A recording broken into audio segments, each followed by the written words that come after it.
Cricket खेलते हुए भागा होगा और ब्लड प्रेशर शूट अप हो गया होगा। 40 की उम्र के बाद उन्हें खुद के स्वास्थ्य पर ध्यान देना चाहिए था और थोड़ा स्लो जाना चाहिए था। भान को पास ही के अस्पताल लेकर जाया गया, जो घर से केवल 5 मिनट की ही दूरी पर था, लेकिन डॉक्टर्स ने उन्हें मृत घोषित कर दिया। सुबह में उन्होंने कुछ खाया नहीं था।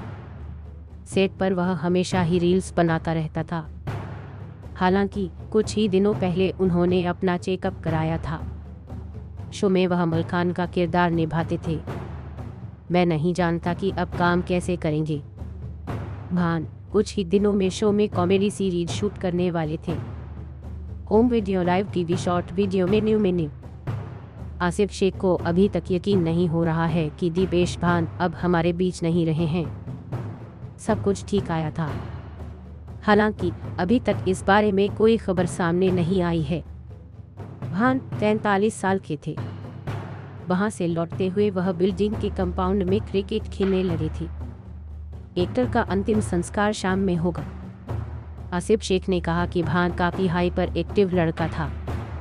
यह ब्रेन हेमरेज के होने की ओर एक इशारा भी हो सकता है। आसिफ शेख ने कहा कि भान की आंखों से खून निकल रहा था।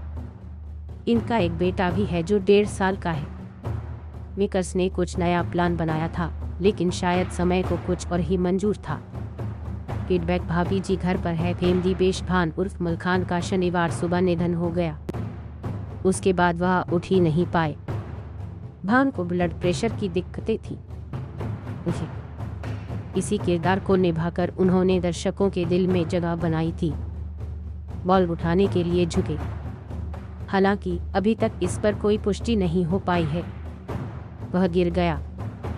आसिफ ने जताया दुख। आसिफ शेख ने कहा कि दीपेश ने एक ओवर खेला। इस समय भाभी जी घर पर है कि पूरी स्टार कास्ट दीपेश भान के घर पर है।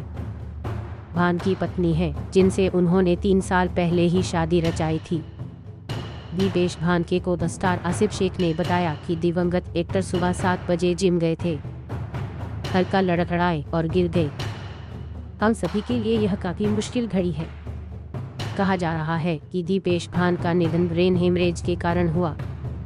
क्रिकेट खेलते हुए एक्टर ने दम तोड़ा। डॉक्टर्स ने कहा कि यह ब्रेन हेमरेज है।